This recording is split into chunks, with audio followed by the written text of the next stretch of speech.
How can God be good and allow there to be so much evil in the world? So, interestingly, the answer to this question actually ties in with free will, but not in the way that you might think. Okay, so to deal with this question, there's a couple of assumptions that we have to make to begin with. First assumption is we have to assume that there is a God, and let's call that God creator for the moment.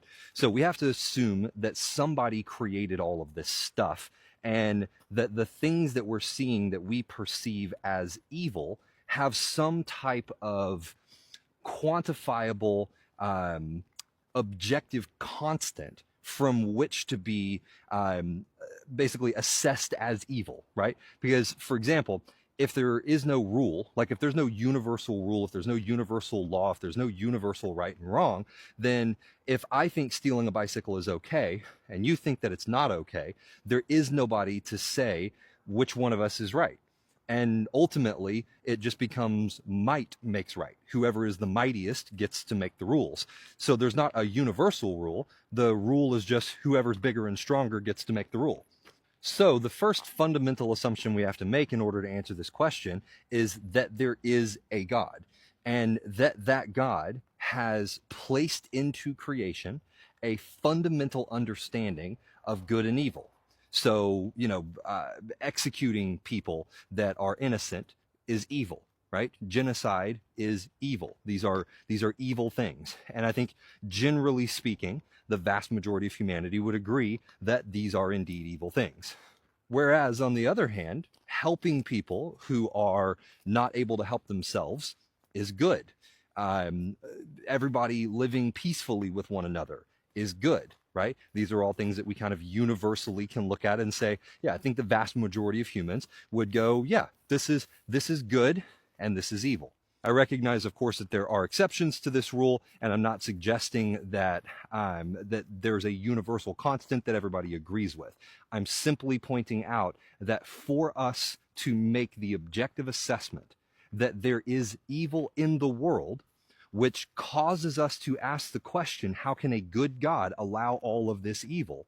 It requires us to first assume that this good God exists and that there are things in the world that are in contrast to what we perceive as being good and what that good God ought to do.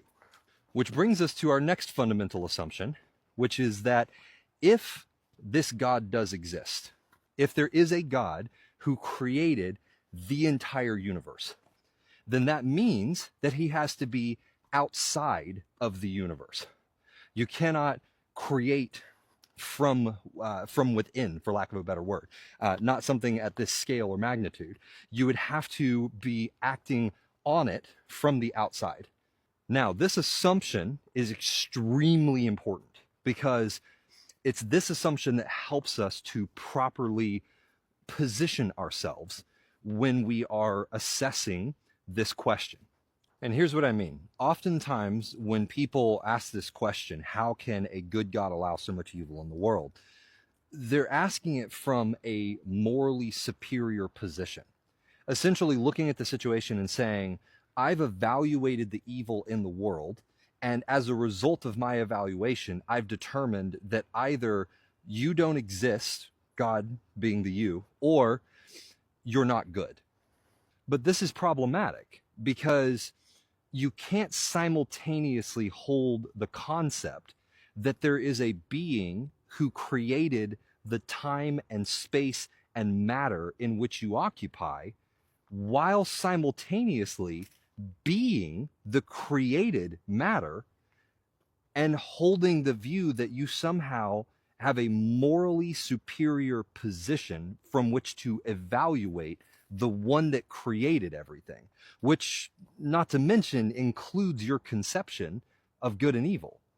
So, where this leaves a person is you either have to conclude that there is no God, which means that all the things that I'm assessing as evil are not objectively evil.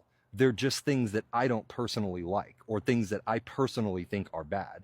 But because there is no God from which to derive a moral constant, I am not in a position to make the claim that this is objectively evil. I can only make the claim that it is subjectively evil and subjectively to my point of view. Or if I hold the position that there is a God, then I have to submit to the reality that that God is the one who created the whole concept of good and evil in the first place. And it stands to reason that he would have a far superior understanding of these concepts than I do. And not only that, but he's also in the superposition of being able to see how everything plays out.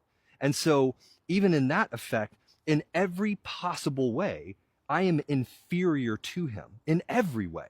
And so there's no position for me to stand with any type of authority with which to evaluate him. So either there is no moral standard, and the things that I'm calling evil aren't actually evil, and my question of how can a good God allow evil stops dead in its tracks. It's dead on arrival, because without a God, there is no evil, right?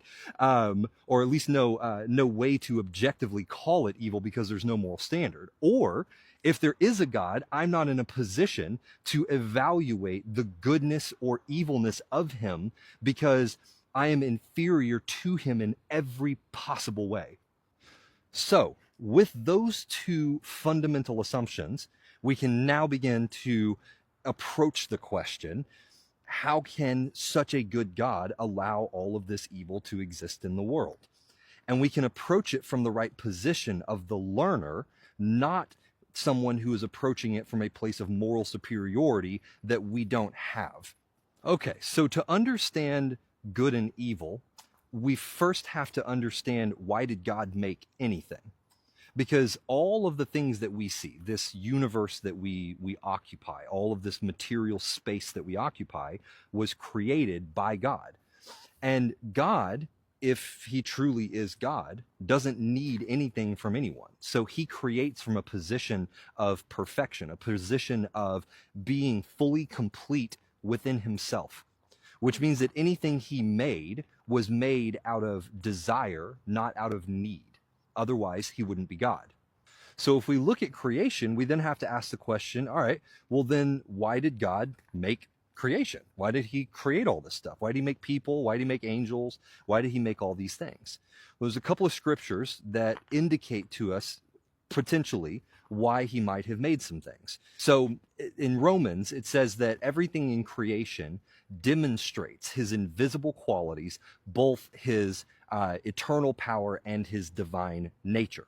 So we have at least one instance that says that everything that God made is for the purpose of demonstrating himself to his creation.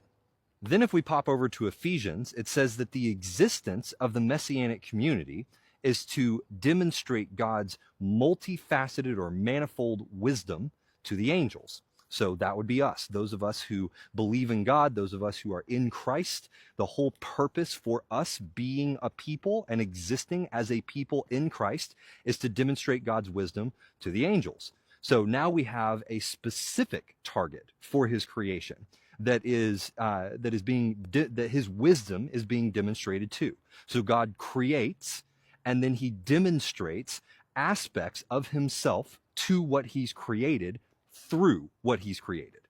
Now, also in Ephesians, we have another verse that says that we, human beings, were created in love. And the purpose for our creation was that it pleased God to do so. It pleased him to make us.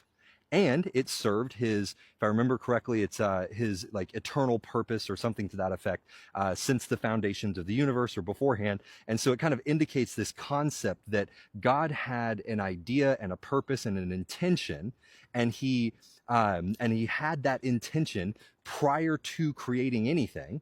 And then he executed on that intention whenever he brought humanity into existence. And so humanity was made in love. So we are the object of his love.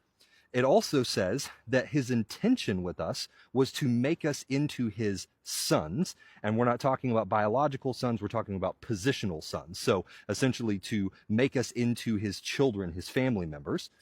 And all of this is demonstrating, so the existence of God's children is demonstrating his wisdom to the angels. And so if we put all of that together, what we end up with is, why did God create anything?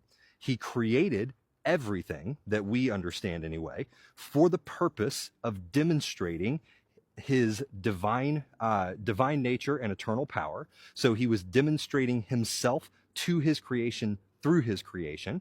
And then very specifically within creation, we were created in love to become his children, to demonstrate wisdom to the angels.